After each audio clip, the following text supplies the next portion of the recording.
So welcome to part 2. Last time we geared our Demon Hunter, and if you're watching this for the first time, the goal is to spend 5 mil.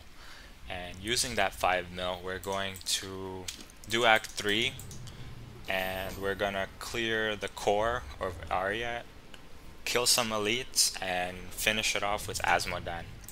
So that's the goal of this, just to show that we can do this with 3.9 mil budget. Notice that since last video I spent like 20k on repairs. I was testing out how much the Demon Hunter can tank and how much damage it can tank. Turns out I could take hits from phase beasts really easily. I could just stand there and shoot. But phase beast elites is something you should avoid. I think that's true for a lot of demon hunters, not just 41k DPS. But if you're clever enough, like if you do some cheap tricks with spike traps and stacking them and luring phase beasts around, you should be able to do elites as well. But it's too much hassle, so we'll just skip phase beast elites for now. One thing that I want to do in this video is go over the skills. The skills are pretty self-explanatory, but I think it's a good idea to go over them. Well, not again, but it's a good idea to go over them. So for our passives, let's talk about the first two. There's no competition between the first two passives. These two are obviously the best. You want the damage passives. This one increases your damage by 20%, and if you don't use steady aim, for example, our DPS goes down from 41 point something K to 34.6. So we obviously want the steady aim passive. Same thing for archery. We're using a crossbow, which is 50% crit damage.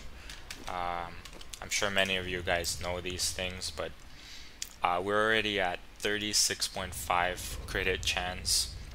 We could probably upgrade this quiver because we bought it only for 10k to hit 40%, 39.5 actually, but for maybe 100k or something like that. It's also in our budget. We could get quite a bit of DPS boost if we did that. We might do that next video, actually use the remaining 1 mil. But I don't think it's too necessary. It's fine the way it is now. Okay, so for our passives, the first two are pretty easy. The third one also increases damage, and increases damage against slowed enemies, right? So the idea here is to use skills that slow them, right? And if you slow them, you obviously do more damage, right? And also, if you slow them, you can kite them and you take less damage as well because you get hit less, obviously. So for our primary, most people use Hungering Arrow, and I actually use that as my main skill with Devouring Arrow. Some people use Spray of Teeth to kill mobs with it, but I prefer Devouring Arrow. It's just my preference, I guess. So there's no question, if you have really high DPS, like 100k and above, without Sharpshoot, you should be using Hungering Arrow. It's not a hard decision, unless you have some preference that you like and you want to play around with. But DPS wise, Hungering Arrow is the best. But for this Demon Hunter, because we have 41 point something K DPS, we kind of want slows, and if we use a slow as our primary, we also get the benefit of having this passive, and if we use a slow as our secondary, we also get the benefit of the passing. So that's why I chose Entangling Shot. Another reason I chose it is because I want my hatred regen and my hatred using skills to both slow.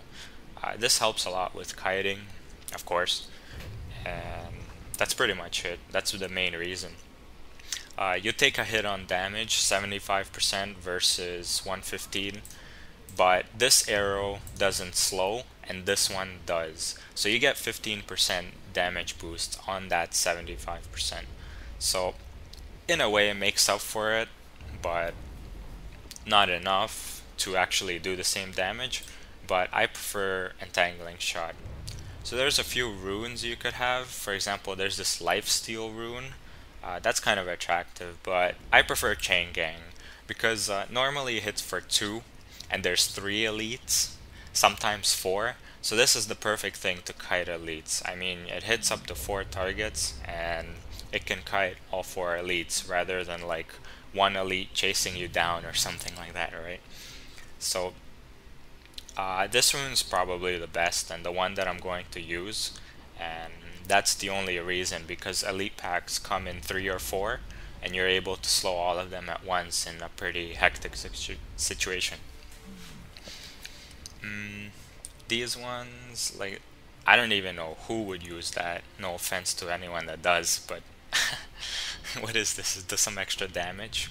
Yeah, but it doesn't slow 4, so Increases movement speed to 4 seconds. This is useful, but your attack speed, with your attack speed, 1 per second, there's no point in having 4 seconds slow. You might as well have like a 2-second slow and you'll still do the same effect. Hatred Region sounds tempting, but I don't think it's worth it. So I chose this one for my primary, and mostly because it hits up to 3 to 4. Okay, the secondary is Frost Arrow, which is Elemental Arrow. There's quite a bit of choices that we could use, like Impale, Rapid Fire, blah blah blah, and all this stuff. Some people prefer Nether Tentacles, but they got nerfed big time, and I don't think it's even worth using them anymore. But because we chose Call of the Week as our passive, Elemental Arrow fits nicely here. And obviously it'll help us do more damage, so we got the Entangling Shot and the Elemental Arrow going to slow them. Entangling Shot might not be necessary. You could go with Hungering Arrow. It's probably easier for bosses as well, like Azmodan. You want to do damage to him instead of slow him, but I think Entangling Shot is alright. It's pretty good. It's more practical against elites as opposed to Hungering Arrow. If you're doing low DPS, obviously if you have high DPS and like 2-shot elites, then yeah, well, there's no point. But yeah. So that's why I chose Frost Arrow with Elemental Arrow, because it also slows, right? And if it slows, you get more damage. Screaming Skull is kind of nice. 40% chance to fear them for 1.5 seconds. They basically run away from you in the other direction. But I think it's not worth it because this is kind of skill that you need attack speed. But we don't have much attack speed, so Screaming Skull is probably not that good. Lightning Bolt, Ball Lightning. This is a popular choice for the DPS guys, but we need survivability right now. The DPS guys, they'll do like 60 get damage, do like half their HP and give up after dying.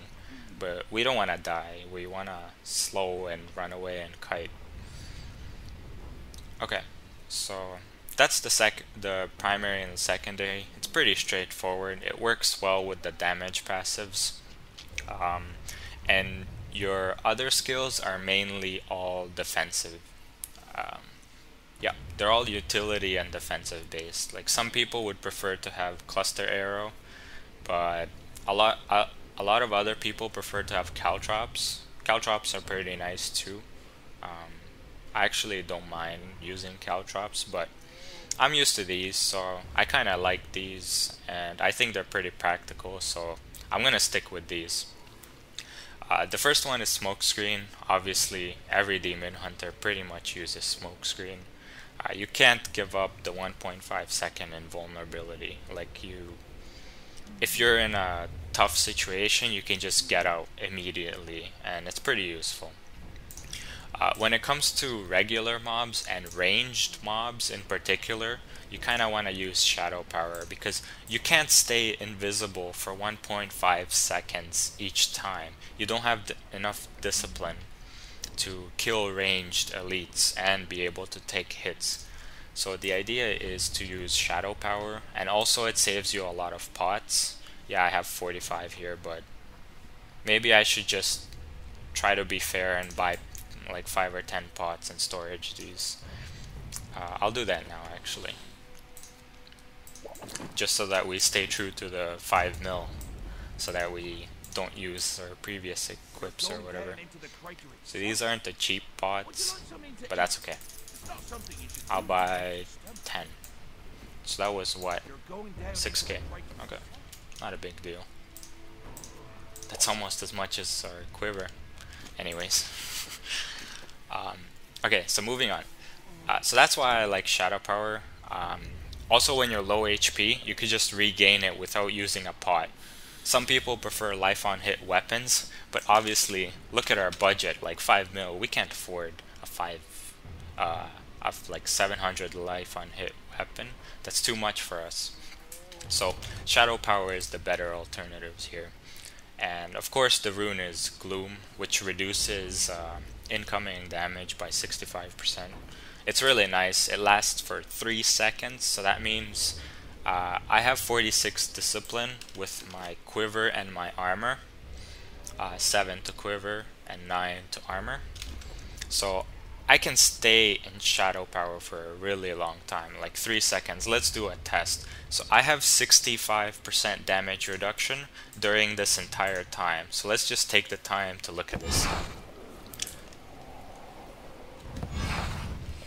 6 seconds, 9 seconds. I can shoot for quite a bit, and I can get one more off.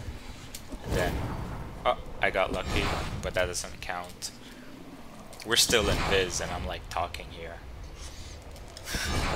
Okay, yeah, you get the idea. It lasts a long time. That's the point. And the point is that the 65% damage reduction and the 25% damage lifesteal, it kind of makes up for getting hit. Because if you get hit for low amounts. And if you do get hit, you gain it all back. And if you're low on HP, you might as well just pop it and regain your HP back.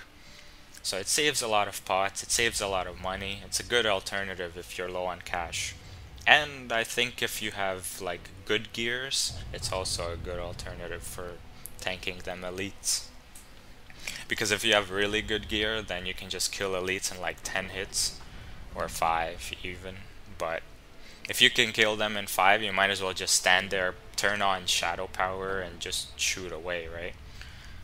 Anyways, the companion is obviously for hatred regen. The bat gives you 3 hatred regen per second. That's good for spamming your elemental arrows. That's the main reason. It supports the elemental arrow spamming. And obviously the last one is a cookie cutter preparation that restores all discipline with backup plan. And backup plan has a 30% chance of not having cooldown. That's really useful. So we want to have that. All of the other runes pretty much are not that good.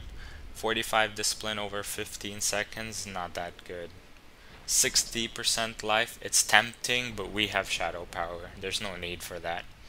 Restore all hatred for 25 discipline. This would be good if you had that Natalia set with discipline regen. Then you could spam like high damage skills like cluster arrow that do crazy damage, but you don't have enough discipline, right? So cluster arrow is more for if you have crazy DPS or if you have a tank. But solo, it's okay if you use caltrops, but yeah, if you don't use caltrops, cluster bombs is not practical. And I kind of opt against using caltrops, but I know they're really good though, so maybe we can do one on caltrops later. So that's the reason for that. Sometimes there's that 30% chance that you get 3 extra smoke screens or shadow powers. That's pretty useful. So those are all those skills right now. It's straightforward. There's not much to it.